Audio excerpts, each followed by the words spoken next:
Every life ends with us. Over the last decade, the multiplayer game League of Legends has managed to become one of those rare properties that transcend their own medium. What began as a game is now a pop culture juggernaut, with an endless list of spin-offs in the form of films, animated shows, comic books, and even vinyl albums. Perhaps we can trace League of Legends' success to its sheer variety of characters, as well as the intriguing backstories these warriors are endowed with. Now the game consists of about 165 different champions, which makes keeping track of these characters a real chore, even for hardcore fans. Thus, in this marvelous video, we'll be listing the top 10 most powerful champions in the game, and see what makes them so special. But before we move on, please take a moment to hit the like and subscribe buttons. It might just be a small click for you, but to us it means a lot. With that out of the way, let's begin. What's the matter, Targon? Losing your grip? Aurelion Sol, a Sol. The celestial dragon, Aurelion Sol, was once the only being in the vast emptiness of the celestial realm. Here, he created numerous wonders of his own design, until he was tricked by aspects of Targon into revealing the success of a son a Sol had created. This allowed a Sol's celestial power to be channeled into immortal gods, warriors capable of protecting the seemingly insignificant world of Runeterra. After this incident, Aurelion Sol has but one objective: to return to his mastery of the cosmos. However, to achieve this, the dragon must first claim his freedom. This old cosmic lizard was born eons before Runeterra, the primary world in League of Legends, even existed. Aurelion and the rest of his celestial kin had once wandered through the primitive universe, seeking to fill it with wonders. The dragon's first passion was creating stars, and thus he created the star systems and galaxies throughout the empty universe. Even in the vastness of that abyss, Aurelion found no equals in power, but always maintained a distance from the egotistical aspects, who were only interested in their own schemes. Aurelion Sol is known to be an extremely egotistical and prideful being. He holds special anger for the aspects, who imprisoned him and is single-minded in his quest to destroy Runeterra. Aurelion can even come across as extremely narcissistic, as he sees almost every other being as inferior, and given this dragon's unparalleled power, you could almost say that he's right. As a descendant of the ancient Celestials, he belongs to the intangible Celestial Real, due to which he does not possess a proper body, and instead takes the form of a dragon. His unique physiology also makes Aurelion completely immune to aging and disease. He's also capable of flying and space travel, as he's perfectly attuned to the Celestial Realm. Aurelion's greatest weapon is his Stardust Breath, which allows him to channel cosmic power in the form of a Stardust blast that can obliterate even the most resilient of enemies. Aurelion's connection to the Celestial Realm also grants the dragon access to the realm's magic, which is powerful enough to alter the cosmos. Many of these powers were nerfed when Aurelion wore the golden crown given by the aspects. However, with time, the dragon managed to regain control of his powers, and can now create blasts of energy, mini black holes, and even living entities out of constellations. Aurelion's Stardust manipulation is so powerful that he can literally drag stars from space to crush his opponents. Now, that sort of power would literally make anyone egotistic. Kindred. Characters from the League of Legends are not only iconic, but can also get downright philosophical every once in a while. Our next entry in this list, Kindred, is another such character, as it represents the twin essences of death. These two eternal hunters are depicted in the form of a lamb and a wolf. Though they can be separated, it's impossible to truly part them. The lamb is an archer whose bow delivers a swift release from the mortal coil, while the wolf hunts down those poor souls who dare to run away from their inevitable end. These two hunters reflect the violent finality of death, and our hopelessness in the face of the end. The Kindred's nature varies across the Runeterra, and it's said that every individual must choose whether they want to die at the hands of the lambs or the world. To be honest, the Kindred is more like a force of nature that represents the god of death in the League of Legends universe. It's said that these creatures are always lonely, and crave each other's companionship whenever they're separated, as they're essentially the same being split into two. The lamb looks like a sheep covered in white fur, and carries with her a mystical bow. The wolf, as the name suggests, is a spectral wolf whose most defining characteristic is its head. It never wears clothes and is covered in a flowing spectral veil. As a spirit god, the Kindred possess many divine qualities that put it far beyond the normal warrior. Worshipped by the manifestations of death, this being is immortal and possesses an incredibly strong spiritual connection between its two parts. It's responsible for carrying the deceased to the afterlife, and it's said that both parties of the Kindred are drawn toward death. If the dying individual chooses peace, the lamb takes them with its arrows, but if the prey puts up a fight, the wolf comes forth to maul them.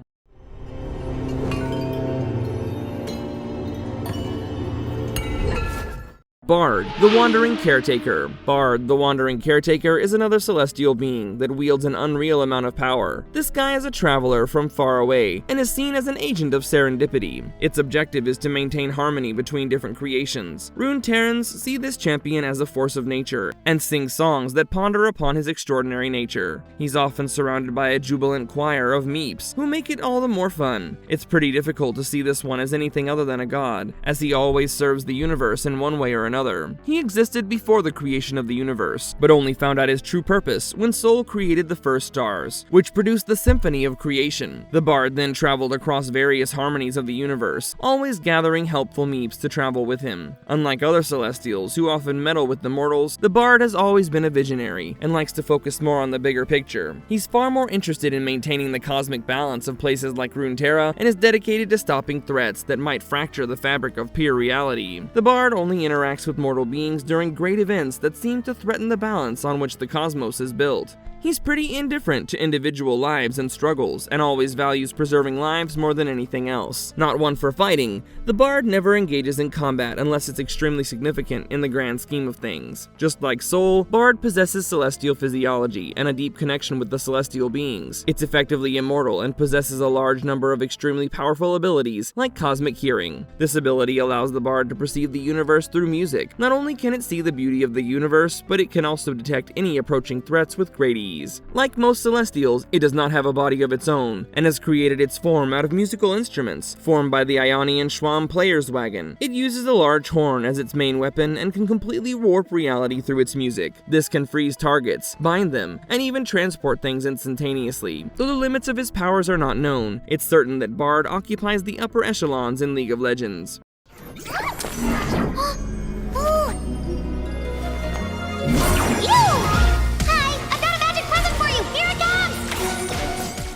Zoe, the aspect of Twilight. Even a single glance at Zoe is enough to tell that this is a really fun character. Zoe, the literal embodiment of mischief, imagination, and change, serves as the cosmic messenger of Targon. She functions as the herald of great change that can reshape the entire world. Her mere presence warps every scientific law, and she can cause cataclysms without even a shred of conscious effort. Her breezy nonchalance is extremely fun to be around, and she often focuses on games way more than her duties. She's a descendant of the Rakkar trope of Mount Targon, and has enjoyed playing tricks since she was a kid. Due to this, some humans see her as a threat, but Zoe is actually pretty friendly. However, she will never back away from a fight, and fighting with her is sort of useless, as she could just chuck a meteor at you. Zoe's great power comes from her celestial origins, and she has abilities like Aspect Empowerment, for which she's been chosen as the Aspect's host. Zoe was chosen as the Aspect of Twilight, and is kind of immortal. She's been 15 ever since her ascension. Zoe is said to be extremely skilled in the creation of stars, and has the power to bend them all to her will. This allows her to perform feats like creating miniature stars and summoning meteors. Zoe can also transverse through space at an unbelievable speed, and can perceive time across different dimensions. Though she seems pretty approachable, be sure not to piss her off.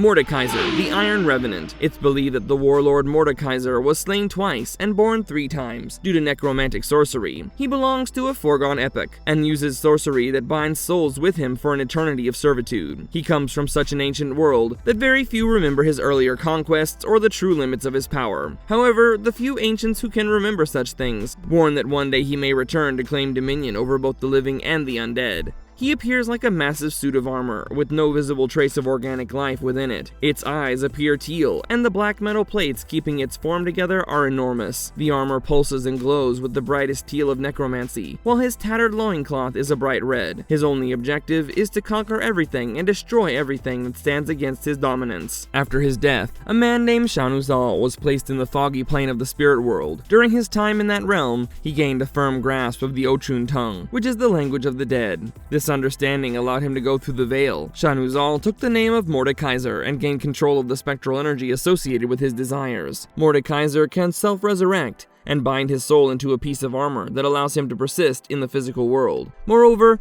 if someone is slain by this guy, their spirit is automatically bound to Mor Kaiser's will, and they become eternal servants in his army. Mor Kaiser can then collect the souls of his victims and twist them into any heinous shape he desires. Mordecai is also capable of creating his own realm of the dead, which only he and those he controls can enter. This planesaver is an inaccessible home base, where no army can reach the murderous world.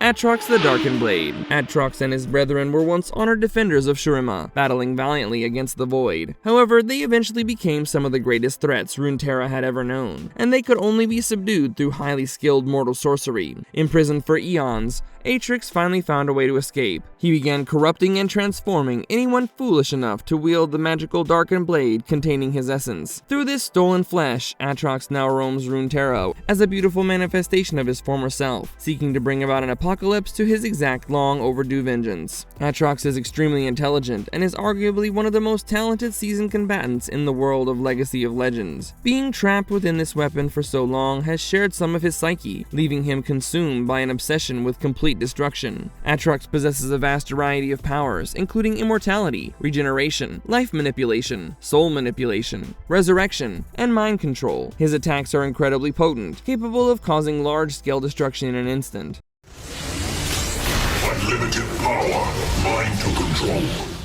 Zerth, the Magus Incident. Zerth is a being of pure arcane energy, an ascended Magus from ancient Shurima. He appears as writing energy contained with the shattered remains of a magical sarcophagus. For years and years, he was entombed beneath the desert sands, until the rise of Shurima freed him from his ancient prison. Now, his uncontrollable power was driven to you by madness, and he still seeks to replace civilization and beings with all creations in his own image. Millennia ago, Zerth was just a nameless slave boy who was fortunate to have loving parents. They ensured he could read and write, allowing him to eventually become a researcher. However, his curiosity led him down a dark path, as he began to delve into forbidden sorcery, transforming him into a Machiavellian figure with little remorse and restless ambition. Zereth's ultimate goal became the power of ascension, which would enable him to usurp the throne. In a fateful act of betrayal, Zerth used arcane magic to murder his former friend, Emperor Azir, seizing the opportunity to steal the power of ascension for himself. Through a twisted ritual, he absorbed the sun's powers, in an act so potent it killed everyone around him. Thus, Zerth attained godlike strength, transforming into a Magus Ascendant, a being with little regard for moral life and consumed by desire to rule them all. Zereth's most terrifying traits are his cold indifference to others' suffering and his sadistic tendencies within.